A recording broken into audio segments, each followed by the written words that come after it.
Modern Warfare has been out for just over 2 weeks, and I've played it a semi-decent amount, I would say, since its release. I've completed the campaign, and I've got to level 30, I think, in multiplayer. I haven't played Spec Ops at all, so I can't give my opinion on that, but that is something I do plan on playing at some stage. I'm going to start off with the campaign, which I surprisingly don't have anything to complain about with the campaign. In fact, it is one of the best, if not the best, Call of Duty campaign I think I've ever played, with my previous favourite campaign being Infinite Warfare, probably, just because I really like space, so I would say that's probably why. But it should really be no surprise that this campaign is pretty amazing, because the narrative lead at Infinity Ward is an ex-Naughty Dog person. I think he originally worked in Crash Bandicoot, and then he worked on Uncharted and stuff like that, so considering he comes from Naughty Dog, and Naughty Dog does really, really good storytelling, it's not a surprise that this campaign would be really good, as the same with Infinite Warfare, because it was made by the same person. Or at least the story was sort of made by the same person. So it's no surprise. In terms of just the campaign, and good points about the campaign, the missions are very diverse and engaging. So some trap, I guess, that Call of Duty campaigns tend to fall into is that it's the exact same thing, basically every mission. You go and do something, and you shoot things, you escape, and then there are a couple missions where you'll drive vehicles. That's it.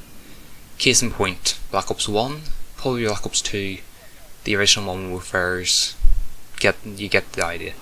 With Infinite Warfare's campaign, you had a good, diverse selection between boots on the ground, well, as boots on the ground as you can get with Infinite Warfare, and vehicles, which would be the Jackal flying around space and stuff like that.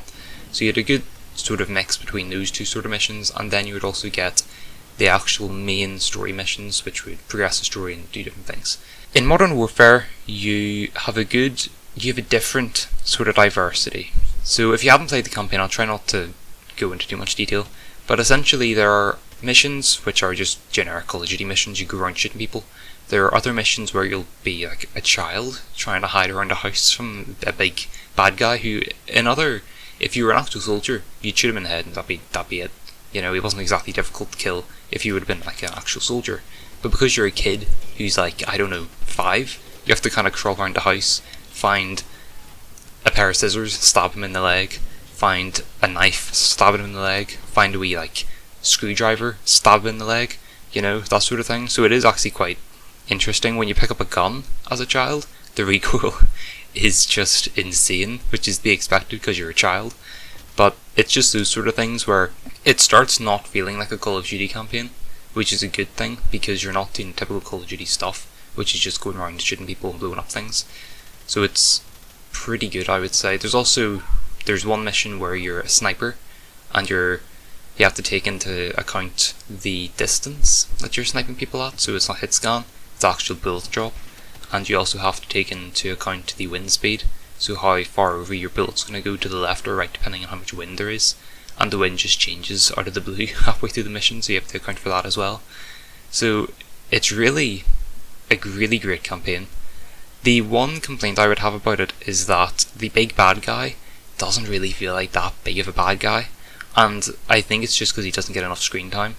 You kind of hear about him at the start of the campaign, you get a couple flashback missions where you're being, I don't know, tortured by him or whatever, but he never actually seems that sort of evil, which I know he's like the commander of this army who's like, it's obviously a bad army and obviously he's a bad guy, but the issue is that you don't feel that connected to him, I suppose.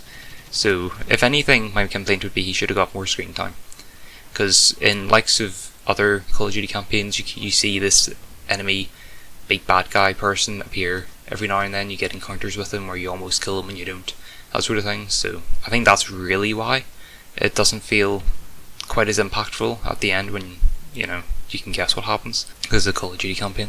Another complaint, which is really, it's not a big thing, but it's too short. However, I would happily trade length for quality, because the campaign is too short. However, it is way better than most Call of Duty campaigns, so I think it's a good trade-off, and it's a good campaign. Infinity Ward campaigns are kind of moving to be, they could almost be standalone games if they were longer, the campaigns. Like they could actually be standalone single players if they were a bit longer, which is quite incredible for a Call of Duty campaign. But yeah, that's it basically, and it also has a very good setup for Modern Warfare 2, I suppose. You have to make a Modern Warfare 2, that is, which I would say they probably will. Either that or they'll kind of continue the storyline in Spec Ops and then end sort of the storyline in Spec Ops, because I think there are quite a few missions going to be added as soon as they do that, but I don't know. So overall, it's a very good campaign. I have very little complaints about it, and yeah, overall it's pretty good. However, sadly, that is probably the only good thing about the game. Overall, before we get into the cesspit that is multiplayer, we will go over the overall sort of good points about the game. So obviously, it's a completely new engine, or at least they overhauled the old engine, and because of this, you now have a major graphics overhaul, so the graphics look pretty much amazing. If you imagine Rainbow Six Siege, if you ever played that, it looks very similar to that, I suppose, if only because Rainbow Six kind of looks realistic. So the graphics are better than Rainbow Six, obviously, because Rainbow Six came out like, what, 3-4 years ago? So it is obviously looking better than that, but if anything, if I had to compare it to a game in terms of graphics, I would say Rainbow Six Siege. Not that that's a bad thing, in fact that's a good thing. The audio quality has gotten substantially better. If anything, it's gotten too good, because the ricochet noises and everything is a bit too much, but because whenever a bullet goes past you, like whizzing past you and hits a wall behind you, you hear the ricochet and you hear like the bullet whizzing through the air, which is cool. It is, and it's realistic and stuff. However, Call of Duty is an arcade multiplayer game, which is meant to not require this amount of sort of engagement. You're kind of meant to be able to mindlessly go around and just obliterate people, so that's a bit of an oof. However, there is good audio quality, and it works very well for campaign, let's say that much. The loading times are very quick, which is as a result of the engine overhaul, I would say. So the loading times are very quick. They're quicker than Infinite Warfare's. The campaign never has a loading screen. I would say that's maybe because whenever they're loading stuff, they have a cutscene playing, but it does load pretty quick because other Call of Duty campaigns might have a loading screen, or they'll have a very, very long cutscene. However, this game doesn't have extremely long cutscenes, and it's just you can never tell the game's loading. Essentially, you feel engaged in the world all the time. There's never a point at which you'll be like, oh, I better go on my phone because there's a loading screen. You just don't, because there's a cutscene if there's a loading screen. So it keeps you engaged, and it's very good in that regard. Despite the issues multiplayer has, it is a very good reimagining of the Modern Warfare universe. They do have characters that kind of come up every now and then in the campaign, and it was a very good reimagining of Price. There are other characters like Shepard that get mentioned in passing, which is good because Shepard obviously was a very big person, or a very big character in Modern Warfare 2, and he only got mentioned in passing in this game. There are events from the original Modern Warfare games that have been mentioned in passing in Modern Warfare campaign, which obviously would lead you to believe that those events have happened in some way, shape or form in this game as well. It's just happened in the past, which is pretty good because it means they're not wiping the slate entirely clean. They're just, as they said, reimagining the Modern Warfare universe, so some of those events did happen already. I quite like that. It's a very good way to do it. However, the one downside to overhauling your engine is that it leads to time being spent less in other areas, such as Spec Ops, I would say, is the main result of this, because it just doesn't seem that substantial compared to what they were kind of leading it up to be. So that's the one downside of that, but take that as you will. Anyway, multiplayer. Before we get into the constant complaint after complaint sort of segment of this video, which is what this video will turn into, I'm warning you, I will go over the few good points about multiplayer so far. There are quite a few guns to choose from, which is good because some Call of Duties will suffer from not having enough guns, or at least not enough guns in certain categories. Every category at least has 3 weapons, if not 4, and there are a lot of ARs, a good amount of SMGs. I think there's 4 shotguns, and there's 3 LMGs, and there's 3 snipers. And there's also marksman rifles, which are kind of between semi-automatic rifles and sniper rifles, because the Kar 98, even though it's a sniper rifle in World War II, it is actually a marksman rifle in this game. So yeah, that's actually a subcategory of weapon they brought back from Ghosts.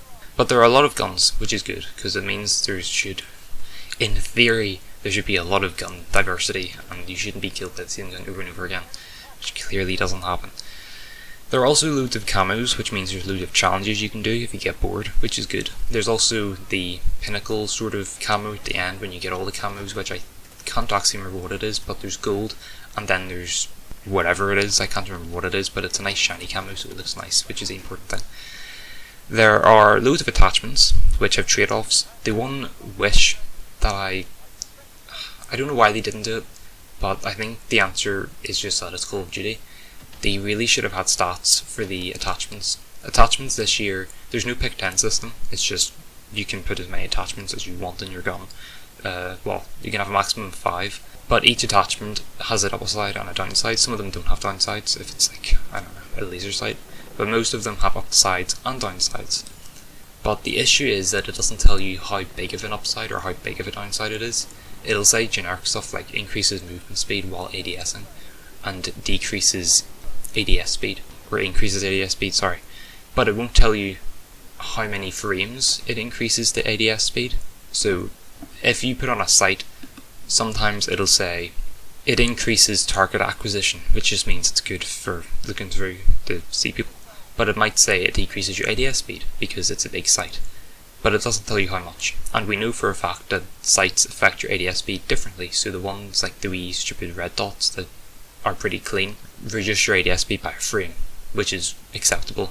But at that point it's almost negligible. It's almost unimportant that it only reduces your ADS speed by 1 or increases it by one frame, because who's going to notice 1 frame, you know?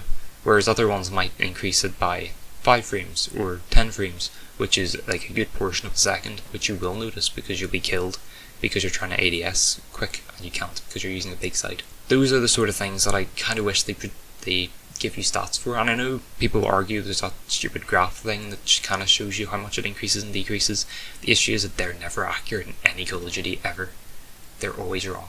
You would argue, why did they even exist in the first place? Don't know, it's Call of Duty. There are also loads of challenges, which I don't mean camo challenges, I've already said, or red dot challenges, as I didn't say, but you can kind of get the picture. There are actual missions you can choose in multiplayer. There's missions you can select, you do the missions, and then you get a reward at the end. My only issue with this is that you have to actually select a mission before you start getting progress tracked towards it. You don't get progress tracked towards every single mission at the same time, which is a bit weird in my opinion, because they launched Ghosts like that where you had to select, I think you could select up to 3 missions at a time.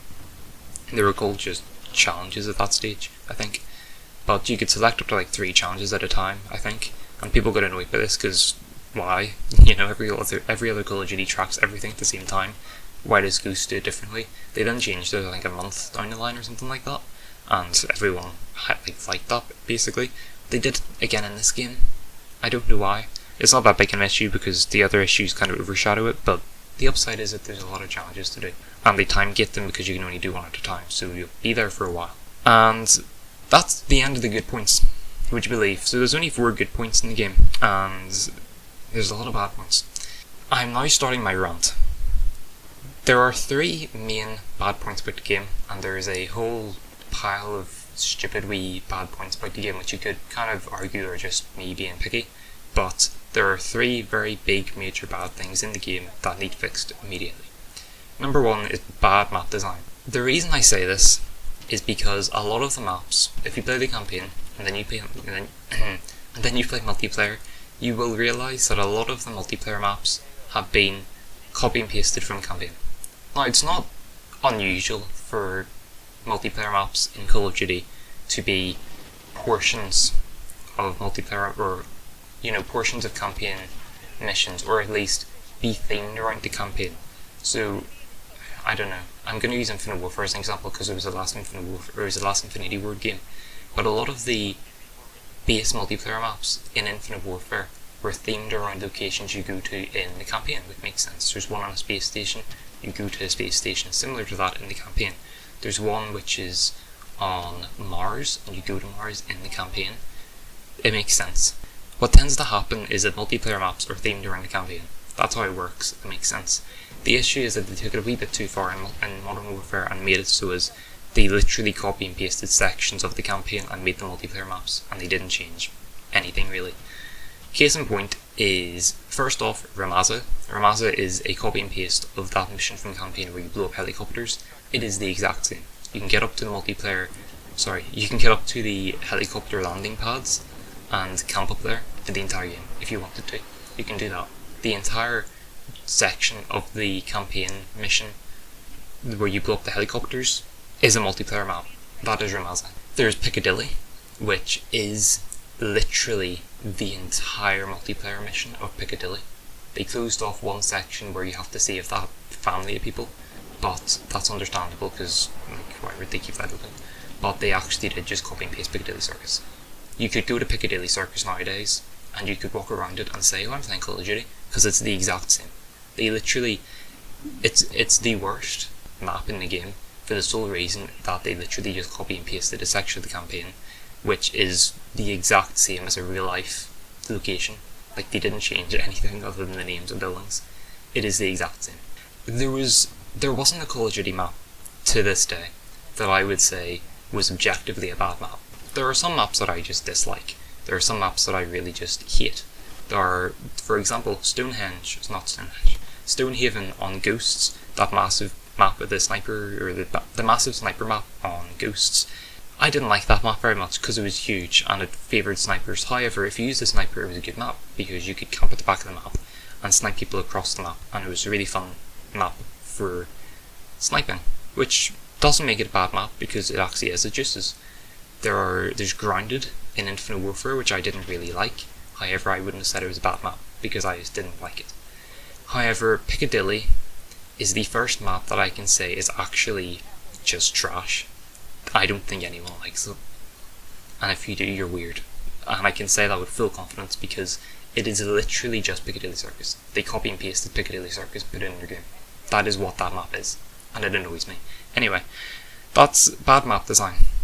It's just bad map design. Now, you could make the argument of, well, okay, they're being lazy then because they only copy and pasted campaign missions. However, they aren't, because there's about 32 unreleased maps in the game files that people found in PC, and they're going to be released throughout the next year for free DLC, because there's no season pass. However, that kind of makes you wonder, so they weren't being lazy, they were being stupid, because they decided, all these multiplayer maps as well aren't campaign missions, the unreleased ones. As far as I know, they're either remakes or completely new maps, like Shithouse, which came out the other day. And it just makes you wonder, why did they not just, I don't know, scrap most of the base maps and that were campaign missions and use these unreleased ones? So instead of having 32 maps to release, and I understand some of them are ground war maps and some of them are 2v2 maps, however, and some of them are probably nighttime maps as well, but could they not have just made it so as maybe they got rid of Ramazan, Piccadilly, and I think Azir's Cave, even though that's not really that bad of a map, but it still is a campaign mission, and just added in 3 new maps? Could they not have just done that? Because I feel like they were just being stupid, because they weren't being lazy, because they have 32 maps made. Anyway, that's that rant over. The second big issue with the game is campers and defensive playstyle. The reason for campers and defensive playstyle is the fact that the game reinforces it, and not because people are stupid, as a lot of people tend to think. The only reason why there are campers and defensive playstyles abundant or rampant in Modern Warfare is because the game reinforces it, actively reinforces it. A lot of the maps are designed the exact same way as they would have been designed for Infinite Warfare. I will go as far to say that if they had have released these maps in Infinite Warfare, they would actually have been good maps, because they would have played better than they would have played in Modern Warfare. And I can say that because they have a lot of verticality. There are a lot of maps where you will have, I don't know, maybe 3 lanes. For example, there's the map in Russia, which I can't remember the name of, but it has 2 buildings opposite each other and there's B in the middle at like a wee courtyard area. A lot of people will camp in those upstairs buildings, the upstairs floor of those buildings, because there's a couple of windows, there's only one way up because there's only one set of stairs, and you can place a claymore there, or you can have someone looking out the window and someone looking at the stairs, and you can be safe there the entire game because no one can kill you. That's why people camp, because there's a lot of areas that you can only get into from one way, and they'll have a window that you can just shoot out of and lean and stuff. So defensive playstyles are in the game because the game favours defensive playstyles. That's how you're meant to play the game. You're meant to be tactical, but that's not how Call of Duty is, really, in my opinion. But that is a big issue with the game as well, campers, which they can kind of fix by maybe modifying a couple of the maps to kind of make another way up to the unreachable areas, but they're not going to do that, are they? The third big point is weapon balance, which they can change because there's weapon balance, and every Call of Duty always has an issue with weapon balance at launch. However, most Call of Duties probably don't have this big of an issue with weapon balance. The biggest issue with weapon balance that I can think of is Advanced Warfare with the ASM-1 and the BAL, which, if anybody played Advanced Warfare, you will know off the bat what I mean, because the BAL was an AR. I think it was the first AR you unlock actually, and it was way too easy to use. In fact, for a large portion of the game's life cycle, it was the only gun people used, and if you ever saw Sweat, you immediately knew they were using the BAL or the ASM-1. The ASM-1 was a SMG, which was yet again one of the first SMGs you unlock. However, it was just way too easy to use. But the issues with these guns were that they were easy to use, not that they were overpowered, because they weren't. They didn't kill you really any faster than any other gun. In fact, you could use other guns and kill people faster. The only issue is that other guns were more difficult to use because they either had more recoil, or they had a slower ADS speed or something like that, where they shot slower but they dealt more damage. The issue in Advanced Warfare was the BAL and ASM-1 easy to use. The exact same issue was prevalent in Infinite Warfare, the NV4 and the K-Bar. The NV4 and the K-Bar were just easy to use. They weren't overpowered. They were just easy to use. The same cannot be said for Modern Warfare. The two most used guns in Modern Warfare are the M4A1 and the 7.25 shotgun, which is the Olympia. The M4A1 you could argue is just too easy to use, which I would, if it was only blatantly kind of overpowered gun in the game, I would say it is just easy to use and it's not necessarily overpowered, and it does need a nerf regardless, but it is just easy to use. However, the 7.25 just counteracts this point because it is blatantly overpowered. They did nerf it on Friday, but they didn't nerf it by very much, and it still one-shots you across half the map, if anything. It's very good medium range. It is 2 shots before you have to reload, because it is a double action shotgun, or it's a double barrel shotgun. However, it reloads pretty quick, and it shoots very quick, so if you don't kill someone with 1 shot, you'll kill them with 2 shots. The 7.25 is broken, and it needs fixed. If they actually fix the 7.25, I might not actually hate this game, but I do. Other issues that I have with the game are footsteps, which to be fair they've toned down a bit and they're not that big of an issue anymore. If you had have asked me what are some of the main issues with the game last week, I would have said footsteps right off the bat. I don't really hear footsteps anymore, which is a problem in its own right, because I don't hear footsteps. But if I had to change certain things about the game, about multiplayer, I would, if I had to change 5 things, let's say, about multiplayer, I would change the 7.25 to be a shotgun and not a sniper.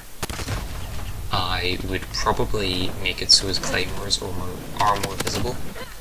If you compare them to other claymore-esque items in other Call of Duty, such as trip mines or bouncing baddies, you will find that there are a lot of counters to these equipments, which are actually, they don't require perks to counter them. Trip mines in Black Ops 3 and Infinite Warfare you could slide by, not get killed by. Bouncing baddies in World War 2, you could actually crouch as they go off and it wouldn't kill you, it would just mildly damage you. But in Modern Warfare, claymores are just too difficult to see and they just insta-kill you, and I would say that is also one of the leading causes worth camping as well, because you can just barrier off part of the room that you're in, and you can also use a perk to restock your equipment so you have an endless supply of claymores. So I would make it so claymores are more visible, or maybe they have more time before going off would be a better solution. So either make the lasers longer and brighter, I suppose, or make it so there's a bigger time period before they go off, or maybe make it so you can jump and not be killed by them immediately. I think they need a good counter basically, so if you react fast enough you don't die to them. I would like map voting.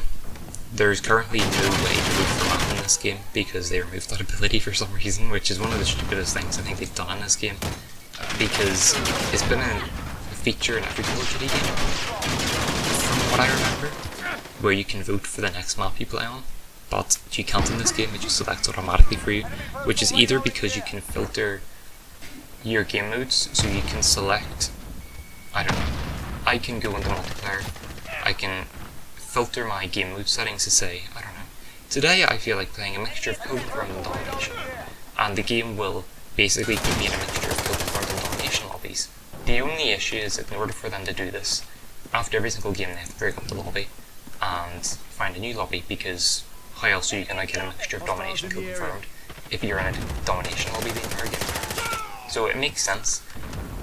The only issue is there's a bit different, because they easily could have said, right, maybe make it so as you select domination and confirmed, you find a game, you get put into a domination lobby. You play this domination lobby for about 5 games, that's it, then you say, right, I'm a bit bored of this, I'm going to back out and find a new lobby. You back out, find a new lobby, and you get put in a kill confirmed lobby because you selected kill confirmed and domination. Is that not a better way to do it than splitting up the lobby every single game? Make it so people have control of what game mode they're going to play. Or at least have people be in control when they back out of a lobby. I think that would be a better way to do it in my opinion. The fourth thing would be Dead Silence and Ghost. Well, let's put this separately. Dead Silence. Dead Silence should not be a field ability, it should be a perk. And it should not make your footsteps completely silent, it should just make them almost inaudible. And then it should also make Amplify a perk, so as you can hear footsteps louder. And therefore, if you use Dead Silence and an enemy is using Amplified, your footsteps appear to be the normal volume for them, and then every other footstep is louder than yours, because you're using Dead Silence. That's how it should work. And I'm pretty sure that's how it's worked in other Call of Duties. Ghost would then be my fifth point. Currently Ghost works by, if you equip Ghost, no matter what you're doing in a multiplayer game, you will never be seen in a UAV. Ever. If you shoot your gun, you won't even be seen because they don't come up in the menu. The issue with this is that it encourages camping, because other Call of Duty games in recent times have made it so as you have to be moving in order to stay off the minimap when a UAV is up, if you're using Ghost, which is much better than being able to sit in the corner for the entire game and not be seen, because it doesn't encourage camping if you have it so as you have to move. So I think that's one of the changes they should make. Overall, I just want them to make changes so as they don't encourage camping as actively. I don't have a problem with camping as long as it's in moderation, I suppose. If I'm able to actively counter campers in a valid way, then I'm happy. I'm fine with that. There are campers in every single Call of Duty game that I've ever played, but the big difference between those Call of Duty games and this Call of Duty game is that you can actively counter those campers in the other Call of Duty games, but you can't in this game. Very easily, at least. Because that is the encouraged playstyle. Camping, or defensive play. But that's it. So, overall, if you are thinking of buying Modern Warfare, and for some reason you decided to watch this video in order to find out if you should buy it or not, I would say that if you're buying the game for the campaign, if you're going to buy the game and play the campaign, I would say you should get it, but maybe you should wait a few months, because the campaign is amazing. It is a very good campaign, and as I said, it is one of the best, if not the best Call of Duty campaign ever made. However, if you're only buying it for the campaign, I would wait until it goes on sale and then buy it. If you are buying it solely for the multiplayer, I would warn you that if you are used to the more recent Call of Duties and you actually enjoy jetpacks or Black Ops 4 or World War 2 or something like that, I would just warn you that this game will annoy you and you will have to change your playstyle a lot in order to be good at it, because it does encourage the exact opposite of what you would be used to, which is rushing and running around like a headless chicken. And Call of Duty games in recent times have relied entirely on reaction times in order to do well, but in this game it relies entirely on being defensive and borderline camping essentially. So if you're used to the more recent Call of Duties, I would warn you that you can't rush very effectively and you will have to change your playstyle drastically. If you're used to the older Call of Duties, it might not be that big of a change for you, it might not be just as jarring. However, if you're buying it for campaign and multiplayer, I would say, yeah, go ahead, because the campaign's amazing. You might be able to get used to multiplayer, but personally, for me, multiplayer is a complete failure, and I don't see myself playing the game for much longer if they don't change a lot of the issues that I have with the game drastically. And I will say that a lot of the issues that I have with the game are shared with a lot of people, which I've seen in Reddit and that sort of thing, so a lot of people have the same complaints as I do. So it's not just that I'm being some snowflake saying like, oh, the game's trash, but everyone else is liking the game. So that's the way I would put it. Essentially, campaign is very good. Multiplayer is an acquired taste, I will say. And if you don't get that acquired taste within the first 10 hours of playing, I would say you may as well just give up on the game, because I played it for about 10 hours, and I'm no better now than I was whenever I first started, because I just can't adapt to the playstyle, because it's too big of a change for me. So, that's it. I hope you enjoyed the video. If you found it somewhat informative, or if you have some other comment, you have some other opinion of the game, please let me know in the comment section, because I would very much like to know it. And that's about it. So, yeah, see you in the next one.